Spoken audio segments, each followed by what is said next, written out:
Okay. All right, so sorry about the delay there, guys. Welcome back to another chapter of Otto's Toy Factory. All right, so this round I will be reading chapters 17 and 18. Possibly I'll be able to get to chapter 19, maybe before the next hour's up. But here, first chapter. Let's go ahead and get started. All right, Otto's Toy Factory, chapter 17. Search for the way out. Let's see. Armed with my new knowledge, I made my way through the required passages until I came upon the hall that would lead me to the exit. The hall was long and dark. The walls were layered with the walls were layered with a boring fabric which would be a typical white collar office. The type my dad used to work at. I actually remember seeing a water dispenser waiting by the door labeled exit level 1. My mind was doing backflips. I found the exit and could get a drink of water for my troubles. I didn't even care how old the water was. I was so excited. Knowing not to run, I crouched to the ground and delicately hurried my way down the hall, stopping every once in a while to take a note of the indentations in the walls. They were subtle, tall indications of doors hidden behind the fabric of the walls, some in the floors, and from what I could tell, beyond the flashing lights, doors and even doors in the ceiling. Another one of my theories confirmed: secret passages. To where? Most likely to other areas of the factory. Where else? I didn't plan on knowing. I continued my way when I noticed an opening to another hall perpendicular to mine, just laying a few feet in front of the desired exit. I gulped in dread. There could be another toy waiting around the corner. It must have been on the ripped. It must have been on the ripped part of it I couldn't see. But why does it matter? The door is right there, my conscience yelled. Because it's too risky. My common sense justified. I could easily get caught if I just ran for it. I approached the opening as silently as I could until I was just able to peek around the corner. I was right. There was a toy waiting around the corner, but like the others I've seen before, it was distracted.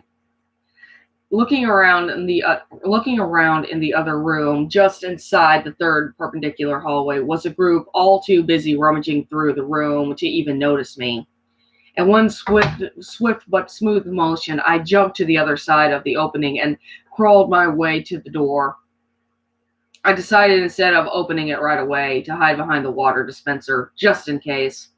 My instincts were correct, as my sudden motion past the mouth of the other hallway alerted a toy.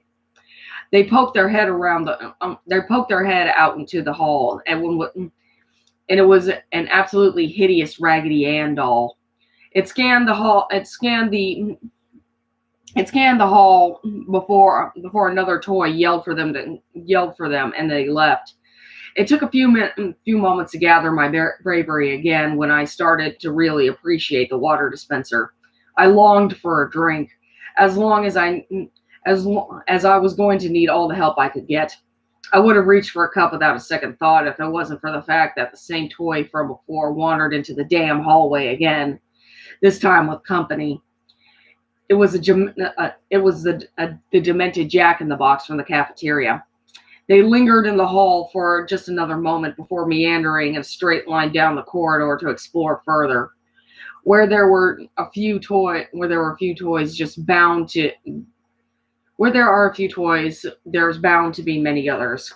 I had to turn down the water, trading it for the door home. The door made noise as I opened and closed it, of course, alerting the toys yet again. Now I could only imagine the kerplunk of the water dispenser would have done. I ran down the stairs as fast as my legs could carry me, and until the sound of the door, a few doors above, flew open with a bang. I tripped over my shoes as I subconsciously looked up to locate the obvious source of the noise, tumbling down the stairs until I tumbling down the stairs until I reached level 1.5. Like with 2.0, there was no other stairwell down.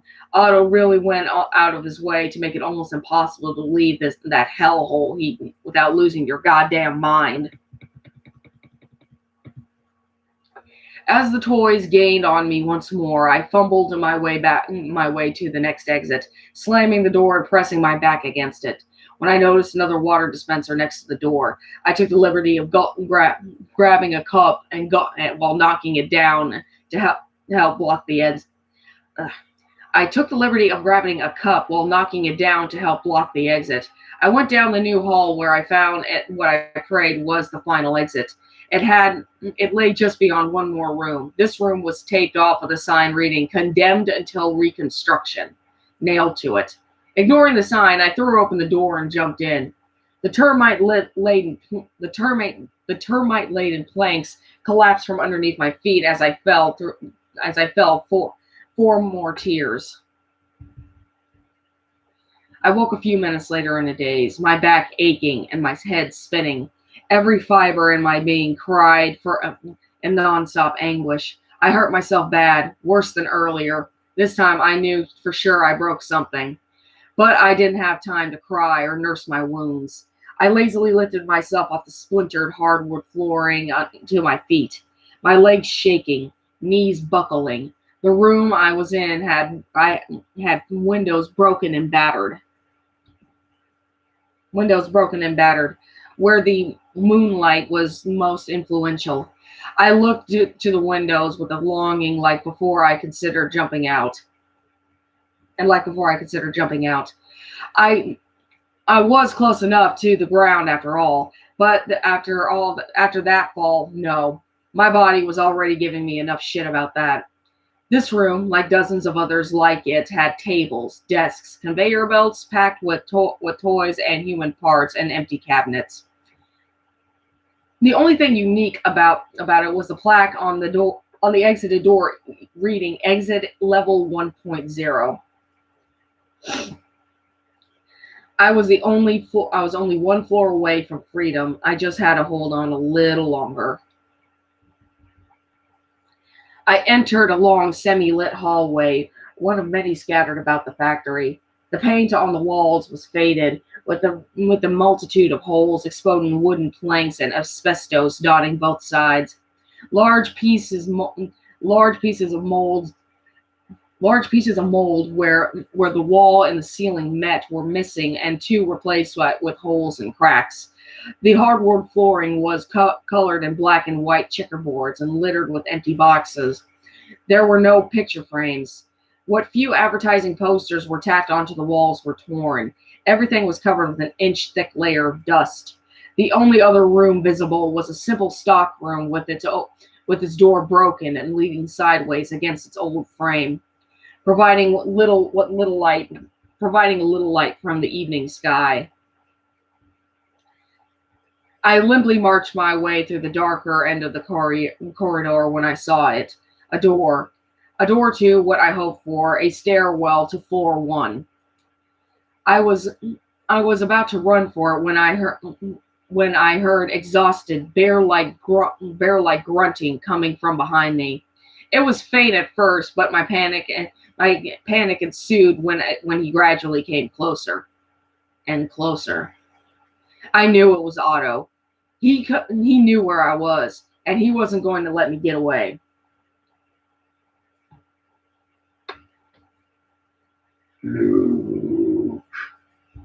Otto announced. I could hear him dragging his claws against the wall. I know you're here, boy. I heard him sniff the air before he started running. I frantically scanned the hallway for some place to hide, any place. I looked to an open box, far too obvious. I looked to the stock room, even more predictable. Besides, both possibilities were too far away for me to reach. Finally, I saw it. Next to me was a massive hole punched into the wall, more than large enough to fit me. Inside was a narrow wooden cavity extending along the hallway, filled with cables, crates, and a power box. I slipped into the hole just as Otto rounded the corner, tripping over his paw as he did. Otto fell forward and slid on his stomach, almost completely missing the entrance. Unfortunately, he managed to catch himself and gain traction with his claws, tearing deep gashes into the linoleum as he picked himself up off the black and white tile. Luke! He shouted into the hall, with the only response being his own voice echoing into the darkness. Luke! Otto peered into the large open box.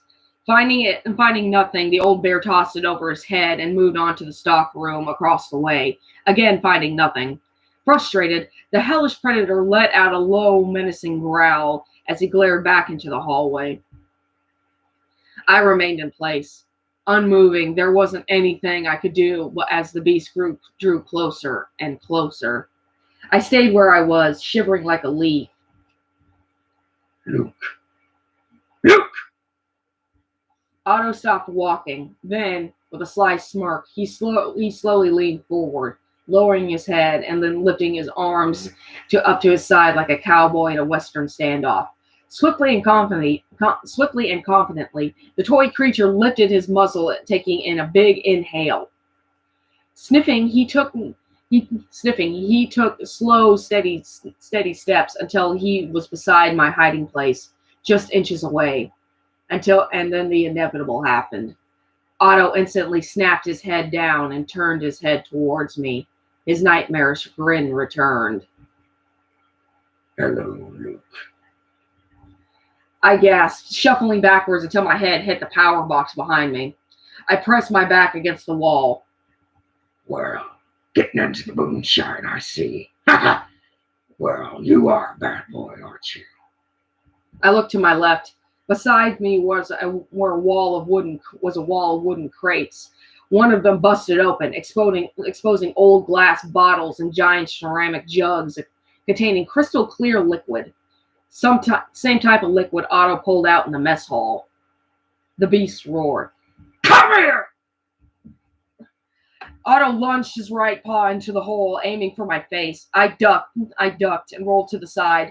The monster's metal claws missed me and instead penetrated the power box. Otto's sockets widened as electricity traveled through the blades and up his arm. Before the old bear knew it, he was wailing and convulsing. Every stitch in his mouth popped as he screamed. I covered my head and rolled to the side, crashing into the open crate of moonshine. Struggling to free his claws, Otto pulled and jerked violently. The box, in turn, short-circuited, throwing yellow sparks into the air, catching onto his arm. Otto, now fully coherent, looked to his damaged appendage. His sockets widened as he realized there was a sheet of flame growing up his arm and seeding on his shoulder. And that must have been where the pain settled in, because he let out a loud cry of pure agony, finally ripping his claws free. He stumbled back, attempting to fan out the flames with his other paw. I knew my opportunity was now. I grabbed one of the bottles of moonshine and flung it at the fiery limb with all my might, not caring if I missed. Luckily, I didn't. The glass container exploded on impact, with the flames the glass container exploded on impact with the flames, shooting them from his shoulder to his back and growing ever more intense. The bear cried, slamming against the walls and creating more holes, exposing more hidden passages with crates of alcohol that had been residing, possibly for decades. He fell to the floor, writhing in pain before picking himself up and running the way back he came, his blood-curdled cries sounding throughout the factory. The sickly smell of burnt fur and smoke filled the hallway, forcing my lungs to breathe it in. The splinters in my skin throbbed menacingly as I climbed out of the hole. The aroma of burnt fur was quickly replaced by the smell of burning asbestos. The embers Otto left behind seeded themselves into the newly broken bones, into the newly broken bottles littering the floor. It wasn't 30 seconds before the hall was engulfed in flames, reaching down after the monster bear, ready to drag him to hell. The flames left me enough time to make my way to the exit. Just before leaving, I decided to grab a bottle of moonshine. in case I needed it later, either as a weapon or as a disinfectant for my injuries. The, the sight of the alcohol made me remember a time when I was really young. I think I was, I think I think it was when I was on our first camping trip when Dad taught me that alcohol can be useful for things other than drinking, including the fact that it was flammable. He also informed me of how it disinfects while he used a bottle of scotch to help clean a nasty wound I got from on my hand from letting a fishing hook get caught on my finger. When when he and mom forgot to pack the first it was back when he and mom forgot to pack the first aid kit. I was grateful for that vital piece of information stuck with me. With the bottle in hand, I pressed onward to the door waiting for me at the end of the hall. The sudden burst of adrenaline I had with Otto left me a trembling mass of flesh with double vision. But I managed to press onward. With a shaky hand, I turned the knob and opened the door. Thankfully, I was rewarded with a staircase spiraling downward to level 1.0. Closing the door behind me, I hugged the walls and occasional remnants of rail during the descent.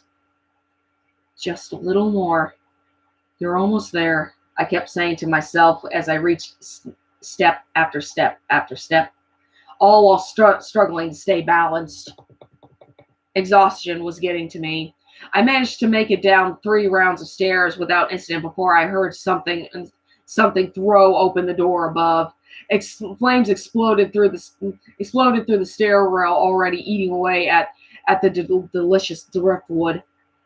The resonating fallout jostled the staircase, nearly throwing me like a half-empty bag of flour. Through the pain, I held my grip, pausing only for a second to hear the sounds of chiming and an inhuman cry radiating in the stairwell over the flames. It was the Simbo monkey. He was darting down the stairs like a living fireball, quickly bridging the gap between us while burning down the steps. I got my second wind. Bolting down the stairs as fast as my legs could carry me. Luckily, the door to the lobby was only a few strides away, but the monkey was determined. I jumped from the last second flight, barely miss. It jumped from the last second flight, barely missing me as I reached the ground floor. I ran for the door, the flaming monkey chiming at my heels as I ran. I made it to the door just in time to open it, jump through, and slam it into the thing's face just as it flew at me. I turned. I heard its tiny, formidable body bounce off the wood like a bird against a window. I rested my back against the door, facing the lobby, as the climbing heat started to cook my skin. I ignored it, knowing freedom was just a few feet away. I sobbed as I took a breath, then exhaled slowly, choking back the tears, watching the front door. I took another three breaths to prepare myself for the escape. The howls and chimes of the monkey on the other side of the barrier were my final motivation. I jumped to my feet and raced to the entrance, placing my hands ahead of me, ready to ram the door open. Look! I stopped just as my hands touched the wooden barrier. Otto's shadow cloaked me in a sheet of darkness, his breath reeking of rotten meat as his hollow sockets bored into the back of my skull like Superman's laser vision. I closed my eyes and took a deep breath while reluctantly turning around. There he was, Otto, standing at the other door. The toys crowded around him like Satan's army. The flames consuming the factory did nothing but frame this fact as its colors consumed the halls around us, exhaling smoke through the vents. Otto was clutching his arm to his side, glaring at me like he was about to rip my heart out. Most of his fur from his shoulder to his right arm was burned all the way down, almost to the elbow, exposing his charred stuffing and bone. But the bone underneath was not your traditional white. It was a deep golden brown color with light hairline cracks. The surface was smooth and glossy, more like polished rock than bone. We stood there, staring into each other's eyes. In his low, southern demonic growl, the angry bear said, You have been a very, very bad boy. His face grew darker and more sinister as he said that. I began to cry again. I want to go home, I squeaked. All I did was anger the bear even more. He growled a deeply agitated growl. You ain't going nowhere, boy. He huffed. I hung my head as I backed up against the door. I befriended you. I played with you. I threw you a birthday party. And this is how you repaid me. He gestured to his arm and then his burning factory. Otto stomped closer, clutching his arm closer to his side. I clutched the bottle of booze closer to my hip, trying desperately to hide it. Please, Otto, I just want to go home. I felt for the doorknob with my other hand as he started jiggling, all the while staring directly into Otto's hollow, vengeful sockets. I want to see my daddy, I whimpered helplessly, my left hand jiggling the knob fruitlessly. All I was doing was making him angrier. He took another step towards me. I want my mommy. The other toys moved too in a similar manner. Then I saw the door I just came in crack open, and the Simbo monkey hopped onto the desk, just as angry as the bear. Suddenly, Otto's lips curled back into a terrifying grin, a grin that would haunt me for years to come. Oh, I told you they were unfit. What? I tried to tell you, boy. They can't take care of you. You said they. I weakly confronted. Otto realized his mistake. I meant your daddy, you see. It was then I remembered how he mentioned Mom's death. How did you know my mom died? My question made him realize his other mistake. He said nothing. I knew what he meant. What did you do with my mom? What did you do to my mom? It was unintentional. Otto answered regrettably, before turning his head to look behind himself. The Sunball monkey and a few other toys lowered their heads in remorse. My eyes widened, unleashing the flood of tears I was desperately trying to restrain. My body began to shake. I started to feel sick to my stomach. I threw up what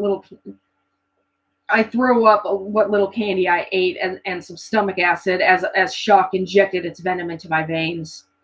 Otto fumbled to explain further. I didn't plan to kill her. Just send her away for a little bit. She seemed like she needed a break. So I sent my kids to frighten her and send her away, possibly for a few months, and that was it.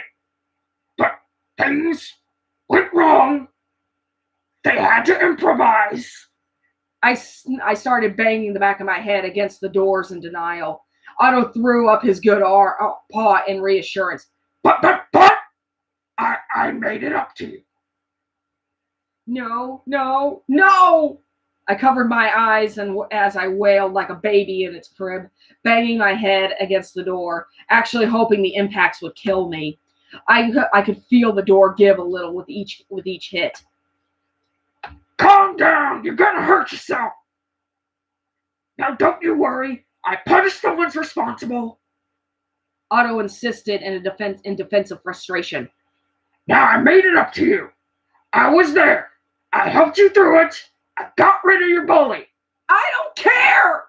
I shouted, my palms digging into my sockets. I want to go home. I hate it here. I just want to go home. I couldn't take it anymore. I thought my sanity had finally reached its limit. Otto paused. For a long time, that was it. Silence. Pure, concentrated silence. Then, gradually, he started to growl. Low at first, then built up in volume. He had finally lost all his patience with me. I could feel the anger build up in his growl, and I think the other toys felt it too, as I could practically hear each individual part of them trembling with dread. I kept my eyes closed, squeezing them tighter as the grumble reached its climax. Then the deceitful, hellish beast spoke once more in an angered and betrayed, yet sarcastic and villainous voice. Oh, but I thought you wanted to be with your friends. I didn't want to, but I had to. I uncovered my eyes to see the final topping on this cake of nightmares.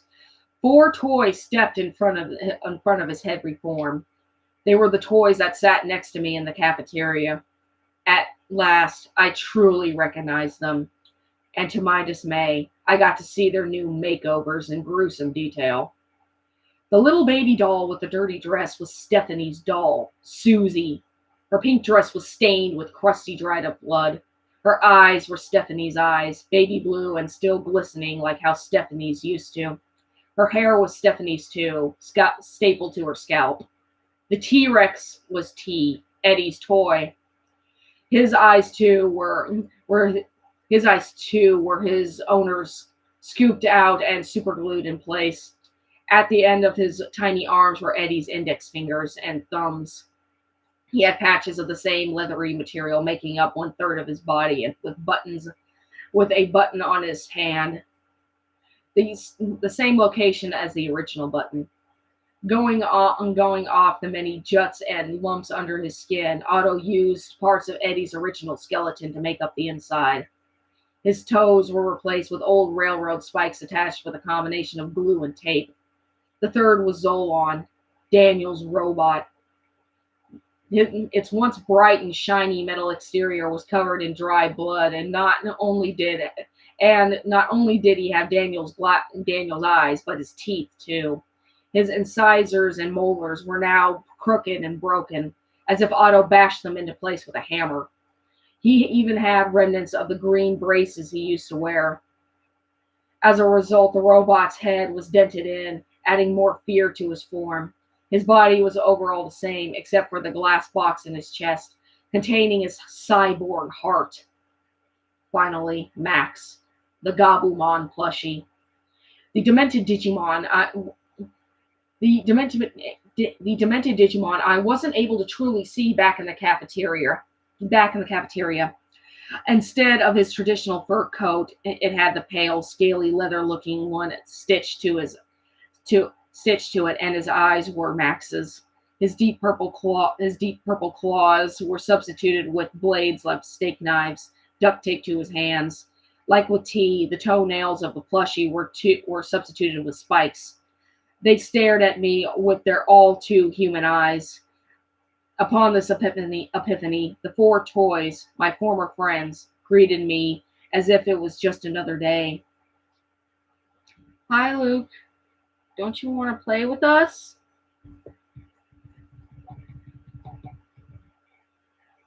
I screamed. Otto charged. Come here, boy!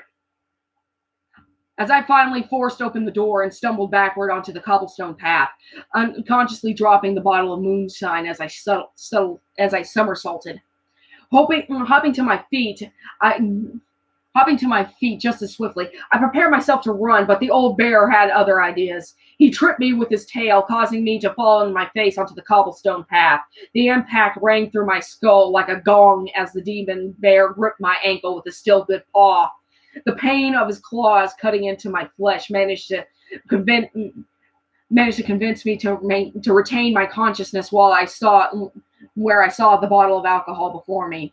I reached for the bottle. The toys all cried and jeered as their father then proceeded to drag me back, pulling me well beyond arm's reach of my weapon. He let go only to grab my torso and spin me around. I kicked and screamed and struggled to stay on the ground. My struggling succeeded. Otto fumbled to pick me up off the ground as he was unknowingly pushing me towards the bottle. It was hard, but it was hard to do so without my limbs becoming completely shredded. But I managed to work my way for the moonshine again.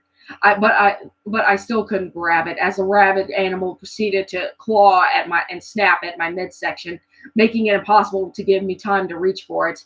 He took the time to explain between bites. I don't need your whole body to work with, so long as some parts are still functional. Otto nearly had me off the ground again until I kicked him in the nose. He barked as he jumped back, only for a second, but that second was all I needed.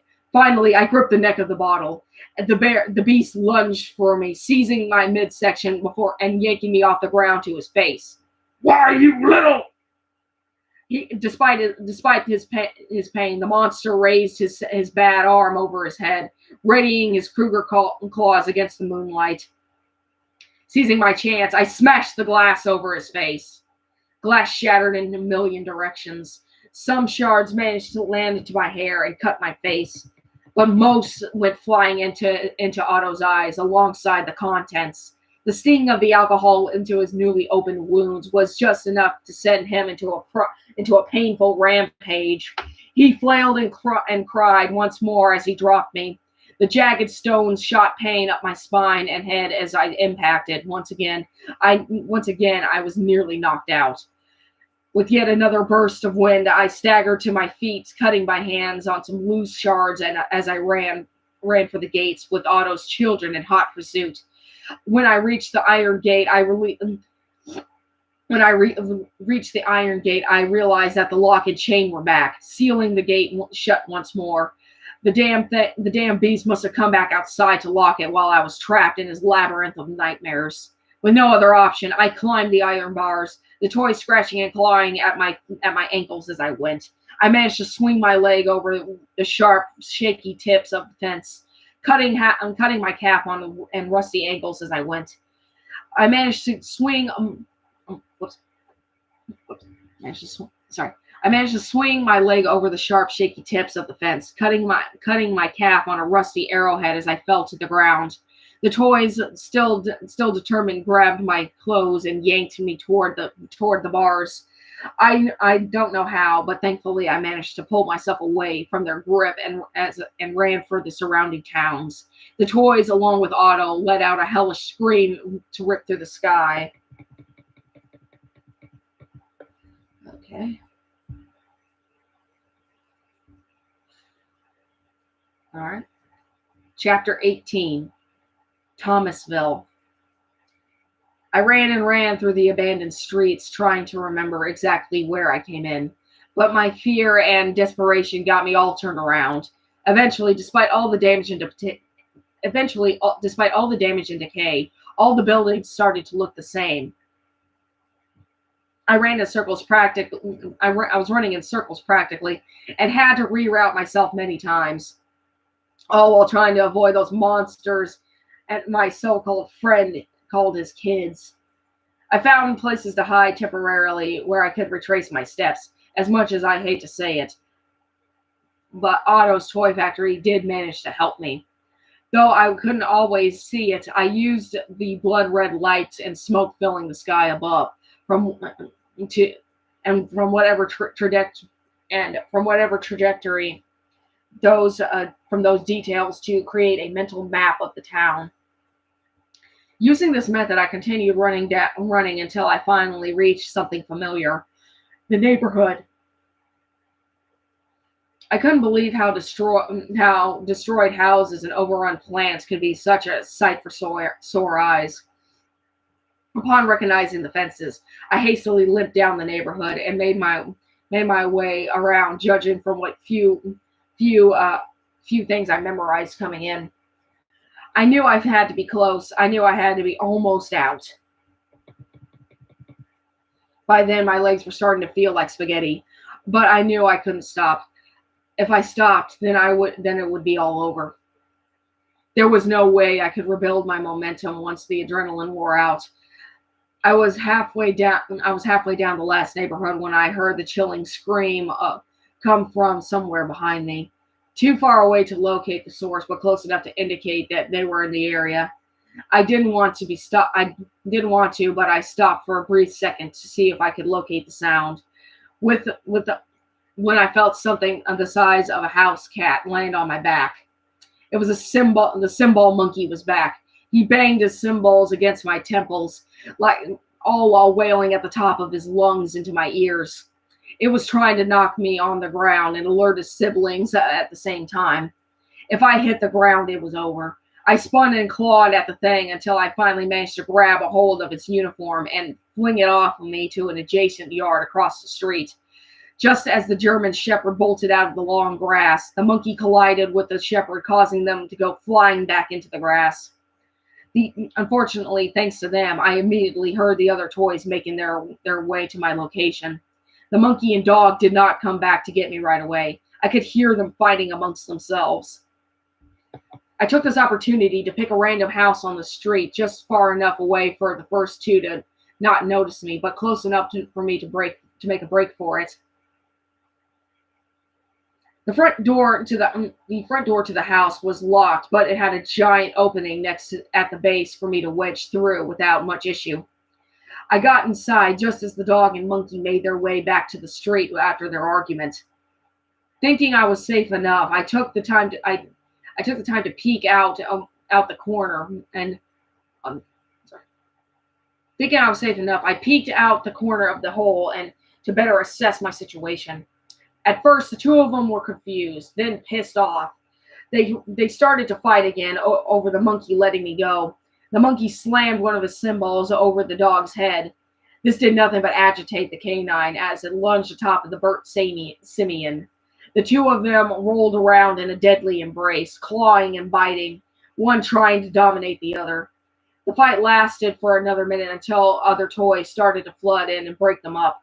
There seemed to be a small conversation between them before the dog decidedly returned to his duty. The German shepherd started to sniff the ground. Once again, I had to hide. As the sinister playthings drew closer, I maneuvered my way to what I assumed was the kitchen at the back of the house.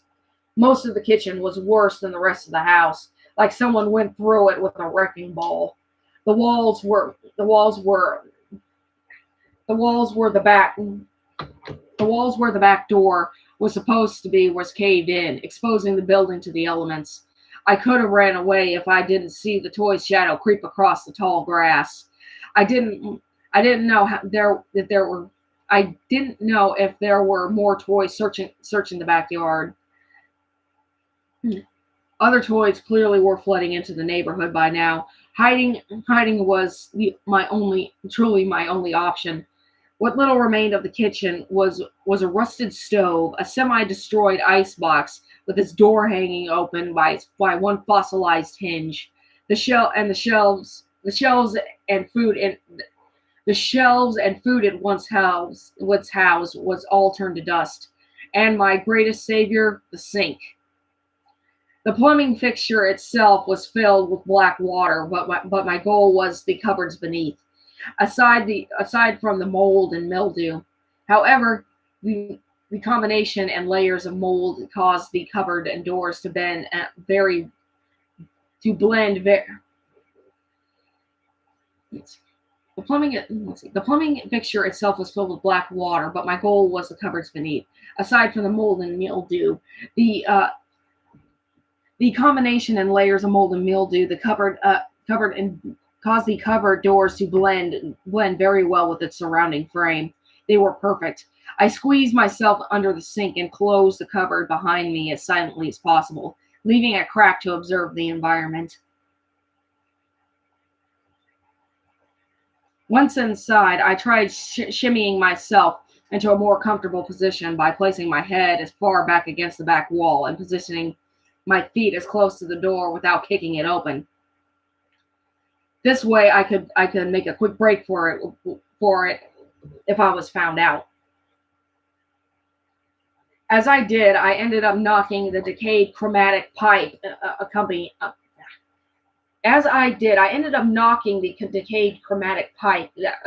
me. The knock wasn't that hard, but it caused the pipe to break just under the sockets and just under its sockets and stumbled beside me. Black water spilled all over my clothes and some of my hair as it seeped out onto the floor. God, the smell was so unbearable. I cupped my hands over my mouth to mask my gagging to contain the leftover bile in my stomach. I a few more agonizing moments passed before demon toys made their way past the front door. I listened as the toys whispered to each other, all while turning over old furniture and opening any remaining rooms for my location. I even heard some of them make their way up what was left of the stairs and into the upper floors, searching thoroughly. I prayed all of them went up, but I was unfortunately wrong because finally the unavoidable happened. A small group of them entered into the kitchen. Leading the pack was the damn dog, sniffing the air and the floors vigorously for my scent. Like with the other rooms, the plaything started stripping the kitchen in search of me, looking into broken, looking into bro- looking into broken walls, the ice box, the stove. Yet they didn't make their way to the sink. The dog didn't even think to look. He sniffed the air near the cupboards a few times. Each time I thought for sure I was busted, only for him to move away and sniff somewhere else. It didn't hit me until years later that it was the water. It washed away my scent, making it almost impossible for the dog to properly locate me. But my hopes were quickly dwindled as I saw one of them take notice. One of them take notice that they hadn't checked every place. I saw a shadow shift as one of them pointed at the sink. The shepherd didn't pay much mind to it, as for obvious reasons. However, with a little encouragement from the others, the demented canine leaped into what was left of the counter and proceeded to sniff into the drain. He sniffed and sniffed for a good 30 seconds before jumping down and barking in defeat. He still couldn't smell me, but one of them refused to be fooled. The toy who pointed I recognized was the teddy bear with the peg leg. It jumped down from the ice box and started limping across the kitchen to my hiding spot. It was then he took notice of the cupboard, and it seemed to pause in admiration on how well blended the door was against the framework. He then proceeded to reach out his stubby paw to the door. He didn't get a chance to touch the knob as I kicked the door as hard as I could. The bear went flying across the room, landing on a few other toys. Grabbing the broken pipe, I hopped out of the storage space. Before the dog could react, I lifted the pipe over my head and brought it down on the thing. The pipe shattered as it impacted on its head, and the dog was knocked out cold. My sudden announcement of my existence alerted the toys upstairs and the adjacent rooms as I heard the pitter patter of angry feet abandoning their search. The other toys in the room seemed stunned as I raised the broken pipe over my head once more. I yelled out as I brandished my weapon, hoping that would be enough to work. It did. They remained stunned at my sudden outburst. They could do nothing but stare. Taking advantage of this, I turned tail and ran for the backyard. I leaped into the night and proceeded to dart down the streets to my desired destination, all while I could hear the toys recollecting their courage. Meanwhile, in the abandoned neighboring homes, other toys began running out to catch up to me. By the time I was out of the cul-de-sac, I had a slew of twisted demons in pursuit. I ran and hopped over broken fences and hurtled over waist-high obstacles, turning some of them over in hopes of slowing down my assailants. It wasn't until I rounded the last corner that I see my best leads of getting out of here. A street sign, First and Main. Across from it was Otto's Model T, parked just the way he left it. I thought I was home free until I felt something trip me. A tail, Otto's tail. I landed face first onto the street. Going somewhere, boy. Otto growled. I looked up to see him towering over me, his lips curled back, revealing his disgusting teeth. His eyes were His eyes, on the contrary, were closed because of the glass. He reached down for me with a still good arm. Remembering my pipe, I took the opportunity to shove the boar through his open paw. It pierced through it like a spear. Ah! God damn it! You little brat! The beast yelled in pain, and not only the beast yelled in pain, not as loudly as the broken bottle, but enough to still knock him back. He reeled away, shaking its paw in frustration. The pipe eventually dislodged and clattered onto the street. Otto sniffed his paw. Rust. Great! Now I'm gonna get lockjaw! God damn it!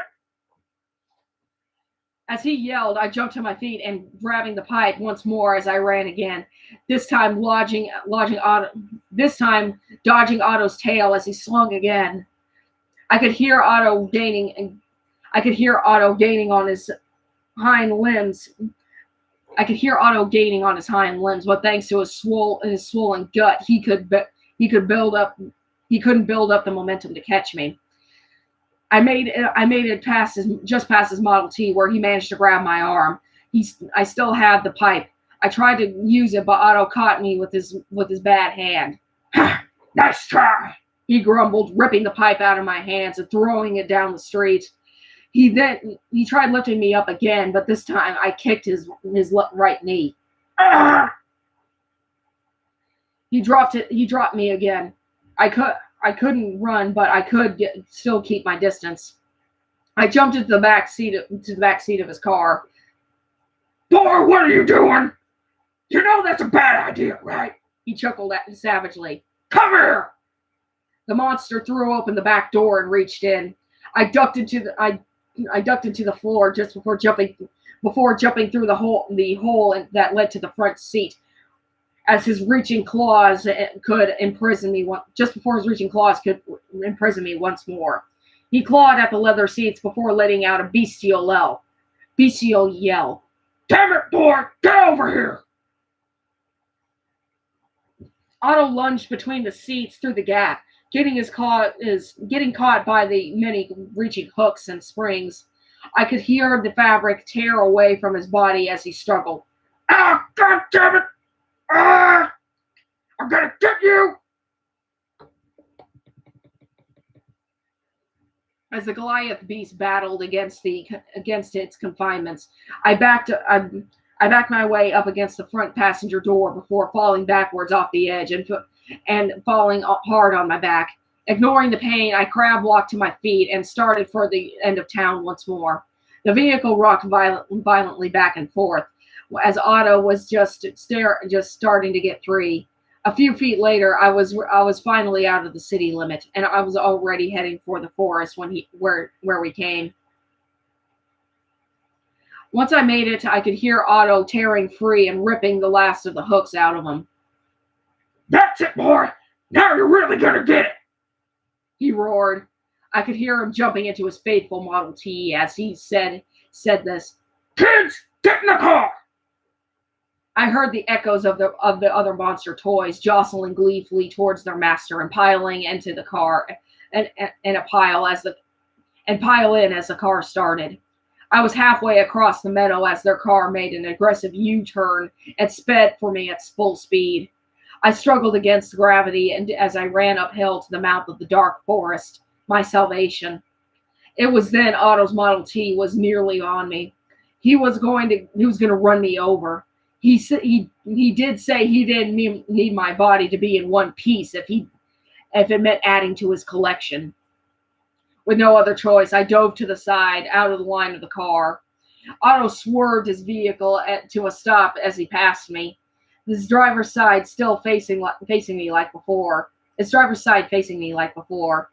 And he and his kids jumped out of the car and started for me. I thought for sure I was a goner until a true miracle happened. The Model T's front axle buckled, sending the car tumbling downhill. Otto and his children turned back to see a mass of metal rolling their way. Oh crap! Wow! Oh crap! Look out! Otto admonished, but it was already too late. The Model T smacked into him with incredible force, knocking him head over heels. The car then flipped over him and hit the kids, one after the other, in a chaotic snowball effect, carrying them all down the hill towards me. I ran downhill until I could find a random large rock, diving behind it just as the car bounced over me, still throwing the kids around like some psychotic carnival ride all the way downhill. Toys bouncing and spinning and flying off the vehicle in every direction. It didn't stop until they it didn't stop until they just about reached the city limit. Most of them were clearly injured, others just shaken. All of them groaning in pain and confusion at what just happened.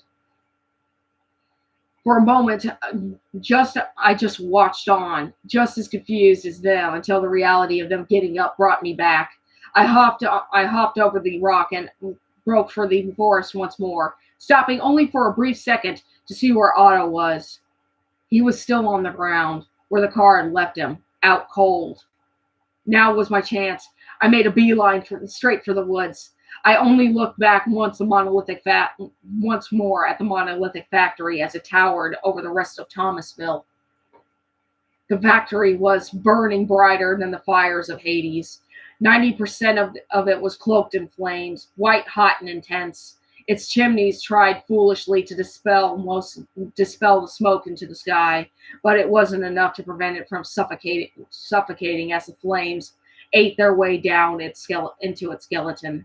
The neon sign, once dead, now flaring a bright blood red yellow, competing against the moon. Though the entire sign did it, the T in toy and Y in factory constantly spewed out giant molten yellow sparks into the air as some letters flicked on and off, struggling to stay active while waxing and waning flows of staying active with the waxing and waning flows of electricity. All the broken windows had their lights turned on as the three chimneys puffed out blackened smoke into the night.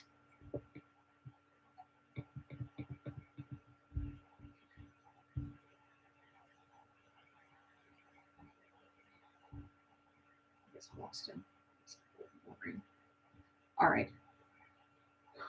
Okay. Chapter 19. Through the forest.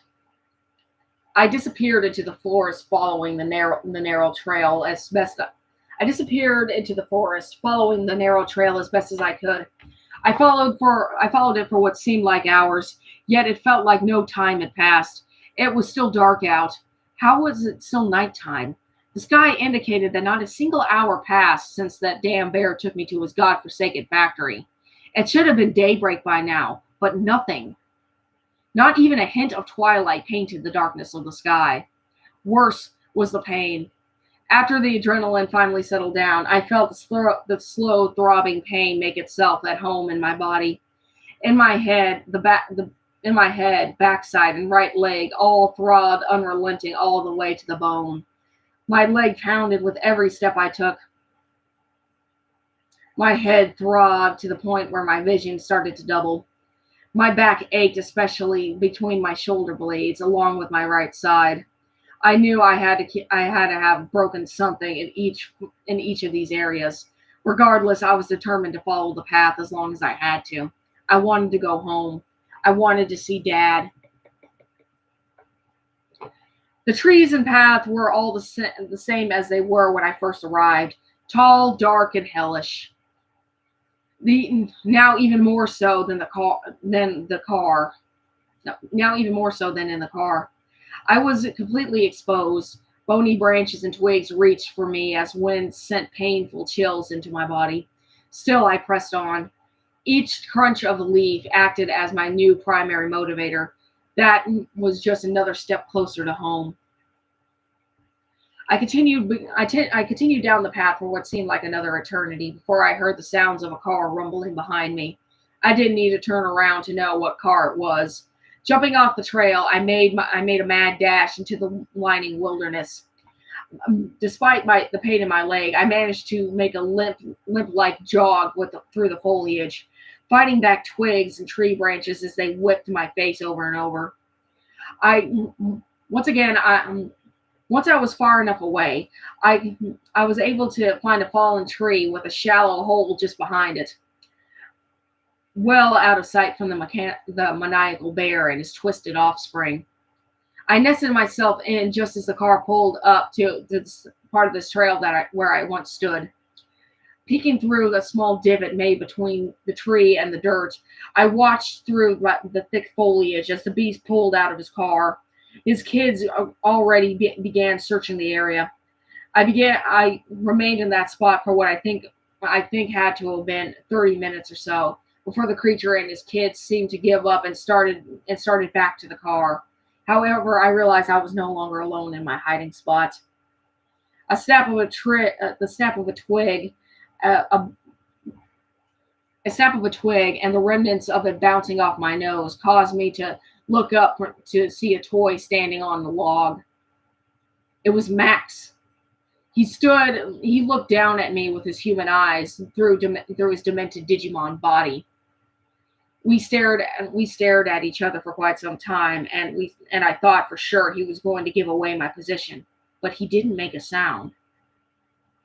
He just stood there watching me intently. However, it seemed more like he was seeing if I was okay instead of trying to scare me. I could do nothing but stare, observing every stitch and staple holding together his new body. There were so many things I wanted to say to him, like I'm sorry, but all I could squeak out was Max, and then the almost hushed whisper a frightened little kid could muster. I could feel the tears welling up in Max's eye. I could feel tears welling up in Max's eyes as I stared into his. Max didn't respond, not until his father called. Gabu! Max turned towards the bear. What are you standing around for, boy? Did you find your brother? Max shifted his eyes toward me for the briefest second before looking back at him. Well, Max shook his head. A short but sweet smile broke across my face. Max was helping me. Maybe Otto didn't have total control. Maybe Otto didn't have total control after all, I foolishly thought. Maybe I could still save him somehow. Maybe Eddie, Daniel, and Stephanie could be saved too. My hopes were short-lived. well then, quit lollygagging around and get over here. We got much more ground to cover. The monster bear yelled. Reluctantly, Max turned around to leave me behind. But before doing so, he made one small gesture with his left paw, a gesture for me to get out of there while I still could. I didn't ask twice.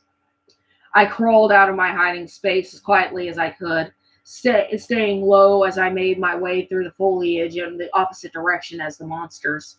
Crawling like an army soldier, I made my way further into the woodlands, avoiding grasping twigs and reaching roots like they were mines.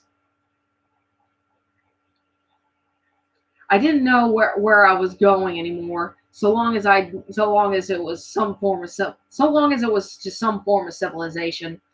Though it was like I was going to be lost. Though it was like I was going to be lost forever. I kept trekking, my determination and will to survive being my only guides. I crawled and crawled until I found a road. Not an ancient dirt road either, a modern day road. I couldn't contain my excitement as I lifted my ravaged body to my feet as fast as my shambled legs could carry, and ran as fast as my shambled legs could carry me to this until I reached the center. All was quiet. No cars, no bears, no toys. I wheeled around a few times to ensure that the coast was clear. After another moment, I was sure I was safe until I heard the rumbling of an engine coming down the interstate where Otto would come from. I wheeled around to see a man on a motorcycle speeding down the corner, headed right for me. I yelled and ducked to my knees, waiting for impact, but the owner of the vehicle swerved out from my direction just in time. Wobbling for a second, the man pulled over in the middle of the road and put on their brakes. Upon seeing me, he ripped off his helmet. He was a Hispanic man. He in his mid to late 50s, wearing a leather. He was a Hispanic man in his mid to late 50s, wearing leather with long hair and piercings. His face and scars. His face and scars. His face had scars like he was in a few knife fights back in the day. Back in the day when he tried to knife fights. Back in the day that he tried to improve on his growing thick horseshoe mustache. I'm sorry. His face had scars on, like his face was in a few knife fights back in the day, that he tried to improve upon by growing a thick horseshoe mustache. He looked like he was in some. He looked like he was in some biker gang long ago, if not that very night. Instead of the stereotypical aggression you'd see in the movies, the man gasped at my presence. "Hey kid, you alright?" The man spoke with a deep Latino accent. He hopped off his vehicle and jogged towards me. "What the hell happened to you?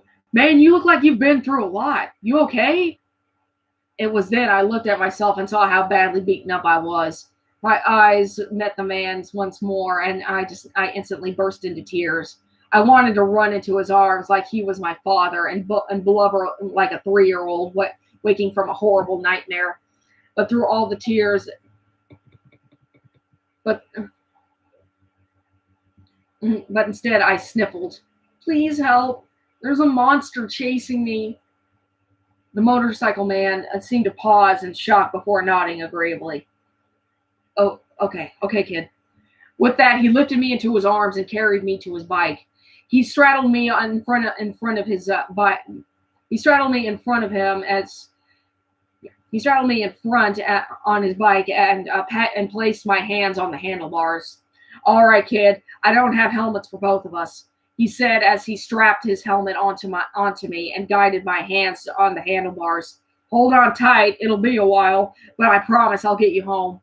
The cyclist revved his engine before he had a chance to drive off. However, we were both knocked out of our seats and catapulted back down the road. The man lifted himself up to see what the culprit behind the brutal attack was. I needed to lift my head to know. Otto was holding on to the back of the motorcycle, glaring at us while growling intently.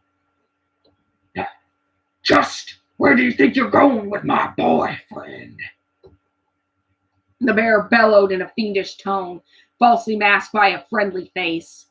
The motorman gasped at the sight of the devilish bear. "I want to thank you kindly for finding my son, but I'll take it from here. You better go." Otto dropped the bike on his side before walking his way towards me. As he approached, the Good Samaritan reached into his holster and brandished a huge buck knife. "You're kidding my ass! He's coming with me, mother!" He started, but before Otto turned his attention to him, Before Otto turned his attention to him and seized him by the neck. His paw was so massive that it wrapped around the poor guy's upper torso and to complete the task. "What you say, boy?" Otto sneered devilishly. The motorman could do nothing but cough and gag, dropping his knife before Otto carelessly threw him aside on his bike. "Now get before I get really angry." Upon that order, the motorcycle enthusiast forgot I even existed. He scrambled to pick his bike up and hopped for it as he hopped on it clumsily as his body would comically allow. He tried again to start the engine, and bolt to the horizon, but his bike refused to start. Otto grew more impatient with each failed attempt. He stormed to the poor Samaritan. Now, how do you not know how to start one of those things, son? I'm from the olden days and I can figure that thing out. Otto seized the motorcycle with his still good arm and thrust the biker on his back with his bad. The biker could do nothing but watch as the Otto cranked the handle and revved the engine. The back wheel spun the back wheel spun like a dull circular saw as it dangled just an inch from his nose. Works pretty good to me, son. The bear cheered and as the motorman screamed in terror. The motorcyclist who must have had a record longer than my arm was reduced to an age no greater than mine, as he actually pissed his pants in the same way I did. The biker frantically slid out from underneath the running wheel and hastily crab walked until he could climb onto his feet. Once he achieved that goal, he began running like a madman down the interstate, trying in vain to put a distance between us. Otto waited another moment before turning the motorbike around and turning the handle violently and revving the engine to full power. The bear balanced the vehicle perfectly on two wheels. Then, as the man was about 50 yards away, he let loose the bike. The motorcycle charged at full speed, as if it had some eerie vendetta against its original owner. The cyclist only had time to turn and look back once more as his own bike collided with him, the wheels ripping through his flesh like a demented paper shredder. His flesh and entrails flung into the air like gory fireworks with a bloody blaze of glory before he and his bike smashed to the pavement. I could do nothing but scream in childish terror. Now get over it, son. Things happen. Otto threateningly quipped. Besides, what have I been telling you about talking to strangers? I shook my head, horrified, before running down the road to make my way off the mountain. Now, boy, get back here! I heard Otto demand as I ran by him I heard Otto demand as I ran by him on the side of the road. He nearly caught me as I weaved to my left, barely evading his claws. Like before, he wasn't really able to keep up with me running on two legs, as he did much better with four, so I managed to outpace him a little as I scurried down the road. However, his children remained persistent as him, jumping out of the forest at me. Eventually, I had to lose the roads yet again to find another hiding spot. This time, I had to travel well beyond the location of the road in order to lose them enough for me to hide. This time in the roots of another tree. This one seemed to be an old oak of some type. Poison or not, I was taking it. Along with the camouflage of the roots came the low branches surrounding it. I completely forgot I was wearing what I was wearing, I completely forgot I was wearing the black helmet the cyclist left me, which provided a better camouflage in the darkness. By the time I knew this routine, I hid for several minutes. All right. By this time, I knew the routine. I hid in the dark. I hid for several minutes, hoping in vain for Otto and his kids to lose interest and look somewhere else. But it was unfeasible this time. They saw the direction I was going. They may not have known where I was yet, but they knew I was not far.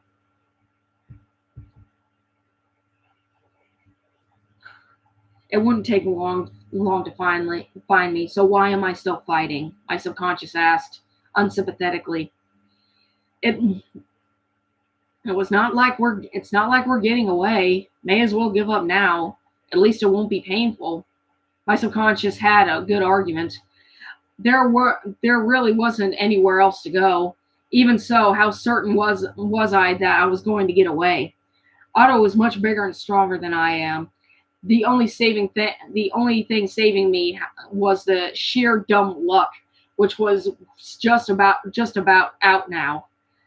No matter what this time, Otto would find me, and I didn't think I had any more strength to get away. I seriously considered giving up until fate granted me with even more luck.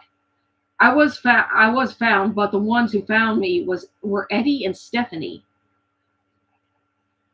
Was le- what was left of them, of course.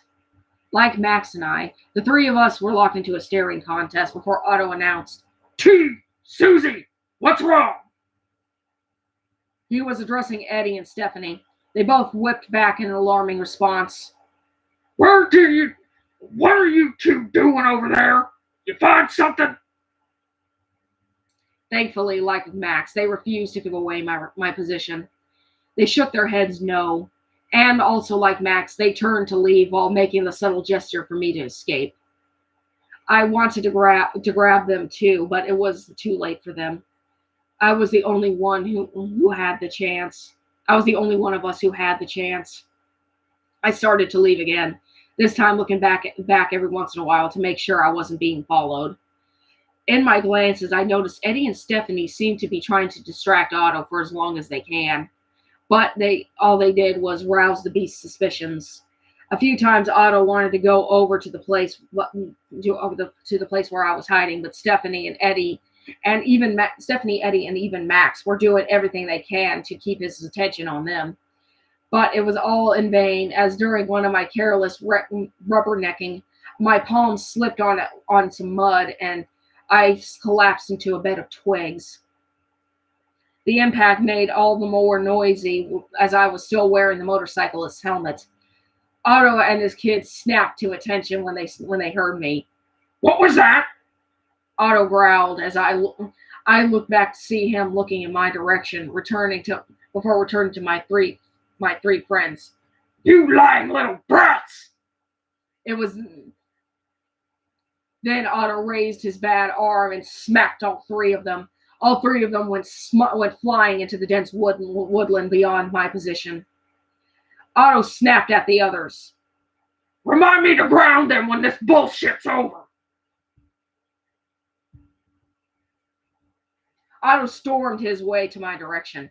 I scurried through the bushes and until I found myself in another divot in the dirt. Once I shimmied my way, I covered myself with dirt and leaves as possible, kicking up clumps over me like a spider in the desert. Then I remained still and hoped that my camouflage would be enough. My continuous hiding was not going to matter much as Otto began ripping up branches and rocks. He threw each one after the other over his head, sending them crashing around his submissive subjects as he tore through the forests. He was done waiting. He and the angry bear ripped apart the landscape like Godzilla in Tokyo, combing every inch of the area. Once enough was removed, all he needed was take a deep breath to catch my scent. There you are! I didn't do anything this time. I thought for sure I was done until a rock bounced off Otto's skull. Ow! What the? It was my friends. All three of them threw as many rocks as they could find within arm's reach to discourage the monster. What are you kids doing? None of them answered. They just kept throwing every weapon they could get their hands on. With each hit that was on target, the old demon bear just got angrier. That's it! He abandoned me for a moment and bolted for them. Run, Luke! I heard Stephanie cry as they ran with Otto in tow. As I did just as they asked. I ran down the mountain for freedom. Otto stumbled only for a moment when he realized I was getting away again, but his focus was shifted back when another rock hit his ear. God damn it! That's it! Now you kids are really gonna get the ass whooping of your lives. With Otto distracted, I could finally try and run, But I forgot again about his many other children. The soldiers much more willing to obey a simple order. Get him! At this point, I had no idea how long I had been evading them, or how I had no idea how long I've been evading them and evading them, or how I have in general. Still I wore the helmet so I was practically blind, and the ground was slippery from the low-lying precipitation. Yet I was able to outrun or outsmart these demented critters every time. Some with basic traps and distractions, others through sheer clumsiness.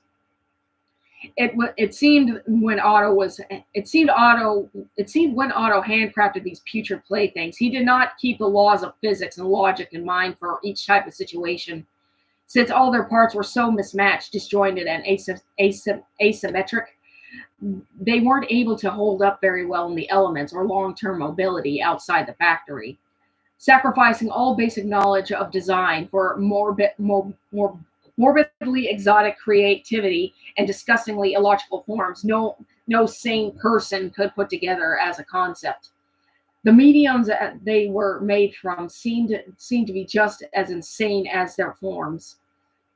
Not only were they a mix of human, toy, and even animal parts, but they were all force fitted in what the worst ways you can think of. The best description I could think of it is entirely improvised. Ways the dark Ways the darkness of Otto's toy factory was generous enough to hide. Though what they lacked in mobility and logic, they did have an advantage over me though, weapons. Though they Through my hidden observations, I noted every character, like Otto, were filled with a weapon of some form on their body, primitive but effective. Transformers filled with homemade fireworks, animals with sharp knives for claws and needles for teeth. Sometimes even spines or poison, depending on the sometimes even spines or poison depending on the species. Some were insects with farm tools for weapons, or action figure vehicle hybrids built with all of the above. Some had simple hoses and plastic guns filled with acid. Others had wings that climbed like bats with simple night vision. Some slithered on pairs of motorized wheels and sharpened edges at their sides. Others would crawl and scamper on multiple pairs of long legs tipped with claws. I couldn't, in my wildest nightmares, let them get too close to me. I was a paper doll to them, and they knew it. I Not only would their up close and personal appearance terrify me to submission, but their own toys could their own toys could slice my skin and burn my flesh like molten knives through butter. Not They'd only need to disable me to get me, but I don't think they knew how to stop, even if they could stop. All right, that's chapter 19. All right, that was chapter 19 of Otto's Toy Factory. And so, yeah, chapter 17 through 19 of Otto's Toy Factory. I will post chapter, let's see, 20 and 21 on by Friday. Okay.